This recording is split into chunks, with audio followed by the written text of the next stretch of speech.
bienvenue dans ce micro-podcast. Que ce soit pour un entretien d'embauche, pour une réunion, à une soirée entre amis, à un repas de famille ou encore pour un examen, la prise de parole finit par être incontournable et pourtant, combien d'entre nous sont assez à l'aise pour oser prendre la parole en public ? Timbre de voix faiblard, mains moites, jambes tremblantes, des signes que tu dois connaître ou que tu as déjà connus si tu as pris la parole en public. Pourquoi préférons-nous toujours échapper à cet instant et trouvons-nous toujours des excuses pour ne jamais être la personne qui doit prendre la parole devant tout le monde ? Bien souvent, ce ne sont que des peurs qui se cachent en nous. Peur des critiques, peur d'être jugé, peur de l'échec, d'être mauvais dans la démarche ou dans les propos. Toutes ces peurs rejoignent un point commun, le manque de confiance en soi. Pourtant, il n'est pas si difficile de prendre la parole en public dès que l'on a quelques outils et un peu d'entraînement. Un point essentiel pour n'importe quelle intervention est de se souvenir qu'improviser ne s'improvise pas.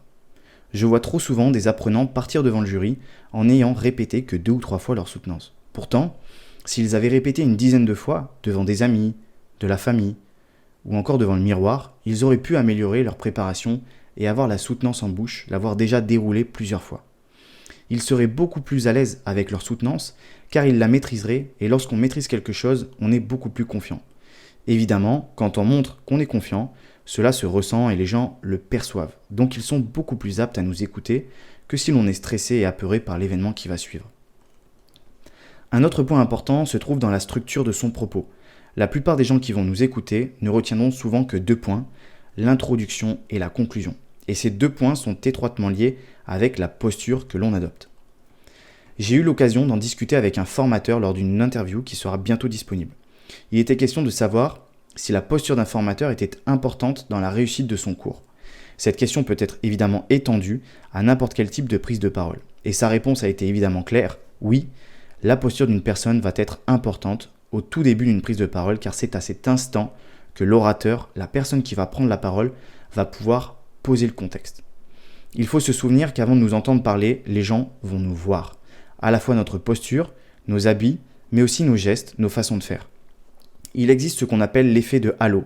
Notre cerveau va tirer une conclusion et classer une personne en seulement 3 secondes selon des schémas que l'on connaît et selon ce que la personne dégage comme énergie. Avant donc de prendre la parole, il est important de savoir soigner sa posture. Pas seulement la manière dont on s'habille, mais surtout la manière dont on se tient. Ne pas avoir le dos rond, la tête qui regarde le sol, les yeux fuyants. Il est important d'avoir une tenue adaptée au contexte, mais aussi une tenue dans laquelle on se sent à l'aise. Inutile de porter un costume si on se sent comme un clown dedans. Et je dis ça en connaissance de cause, j'ai vu beaucoup de personnes se forcer à porter des costumes et à finir déstabilisés car ils ne se sentaient pas à l'aise. Enfin, il faut se souvenir que là où les personnes en face de nous ne sont souvent pas là pour nous juger, mais simplement là pour parler, échanger autour d'une même thématique et que bien souvent ces mêmes personnes seraient aussi mal à l'aise à notre place. Je ne pourrais que t'inviter à sortir de ta zone de confort et à te forcer à prendre la parole. Il n'y a que comme ça que l'on s'améliore, tout en répétant devant un miroir pour essayer de corriger certains gestes ou certaines mimiques. La formation m'a permis de progresser extrêmement vite dans ce domaine, m'obligeant à m'adapter à des nouveaux publics régulièrement, à des tailles de publics différentes et à des lieux souvent qui n'avaient rien à voir les uns avec les autres. Et puis, c'est dommage, toi comme moi, nous avons toujours des choses intéressantes à dire ou à raconter qui pourraient aider notre prochain ou simplement le divertir. Alors, pourquoi s'en priver ? À la semaine prochaine.